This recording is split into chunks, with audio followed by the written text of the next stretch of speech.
1-р Коринт 11-р бүлэг. Би бас Христийг дуурайдаг шиг намайг дуурайцгаа. Та нар бүх зүйл дээр намайг санаж, та нарт би хэрхэн дамжуулж өгсөнчлэн тэдгээр уламжлалыг чанд сахидаг тул та нарыг би магтдаг.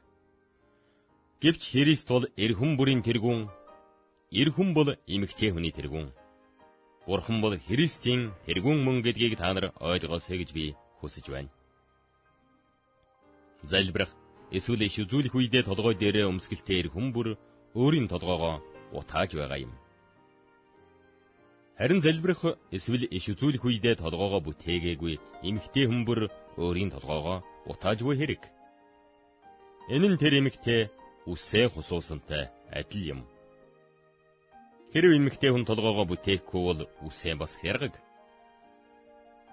Гэвч үсээ хяргах хусуулах нь эмэгтэй хүнд ичгэвтер байвал тэр өөрийн толгоогоо бүтээг. Эр хүн толгоогоо бүтээх ёсгүй. Учир нь эр хүн Бурханы дүр ба алдар мөн. Харин эмэгтэй хүн эр хүний алдар юм. Учир нь эр хүн эмэгтэй хүнээс бус, харин эмэгтэй хүн эр хүнээс бий болсон. Үнэн дээр эр хүн эмэгтэй хүний төлөө бүтээгдсэн бус, харин эмэгтэй хүн эр хүний төлөө бүтээгдсэн юм. Тиймээс Тэнгэрлэгч нарын улмаас эмэгтэй хүн толгой дээрээ эрх мэдлийн тэмдэг байлгах ёстой. Гэвч эзэн дотор эр хүнгүйгээр эмэгтэй хүн гэж үгүй бөгөөд эмэгтэй хүнгүйгээр эр хүн гэж үгүй юм.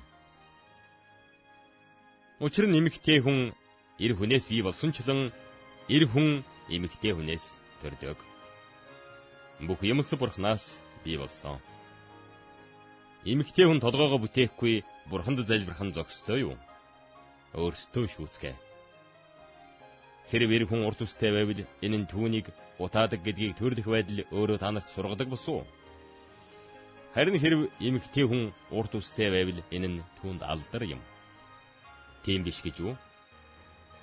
Яагаад гэвэл түүний үс нь түүнд өмсгөл болон өгөгдөжээ. Хэрв хэн нэг нь маргаантай байхыг боддог бол тийм ёс заншил бидэнд ч Бурханы чуулгануудад ч байхгүй билээ. Харин энэ зааврыг өгөхдөө би та нарыг магтахгүй. Яагаад гэвэл та нар хамтдаа цуглахдаа сайжраагүй, харин ч мууджээ. Учир нь 1-р та нар чуулган дотор цуглах үедээ дундаа харгалтай байгааг чинь би сонсов. Зарим талаар би үүнд итгэж байна. Учир нь та нарын дунд шалгарсан хүмүүс тодорсон байхын тулд та нарын дунд болиглууд гарч ирэх ёстой юм.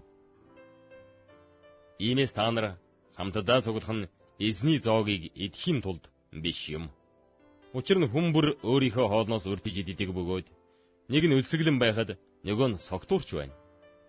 Та нарт идэх уух гэр орон байхгүй гэж үү? Эсвэл та нар Бурханы чуулганыг басамжлан хоосон нэг нэгээ ичээх гэдэг юм уу? Та нарт би юу гэж хэлэх вэ? Та нарыг би магтах уу? Үүний чинь төлөө би та нарыг магтахгүй. Учир нь эзнээс юу авсныгаа та нарт би дамжуулж өгсөн. Чухамдаа түүний баригдсан тэр шөнө эзэн Есүс талхаваад талархлаа өргөж хуваагаад энэ бол та нарын төлөөх миний бие мөн намайг дурсан үүнийг үйлдэгэв. Тэрчлэн зоогийн дараа мөн аяг авч энэ аяг бол миний цусаар тогтоогдох шинэ гэрээ мөн. Үүнээс та нар уух болгондоо намайг дурсан үүнийг үйлд гэсэн юм. Учир нь энэ далхыг идэж энэ аягнаас уух бүрдээ та нар түүнийг ирэх хүртэл эзний үхлийг тунхагладаг. Тийм хэн нэгэн хүн зогсгүйгээр эзний далхыг идэж аягнаас уух аваас эзний бие ба цусны буруутан болно. Харин хүн өөрийгөө шалгаж байгаад талхыг идэг аягнаас ууг. Учир нь идэж буй хүн хэрэг биеийг зөв шүүлгүй идэж уувал өөртөө шийтгэл авчирна. Үүнээс болж та нарын дунд мөхс, өвчтэй хүн олон байгаа бөгөөд мөн цөөнгүй хүмүүс үхсэн. Хэрэг бид өөрсдийгөө зөв шүүсэн бол шийтгэгдэхгүй байх байсан. Харин бид шийтгэгдэхдээ эзнээр сахилгажуулагддаг. Ингэснээр бид ертөнцтэй хамт яллагдахгүй юм. Тийм дахд үүснэ.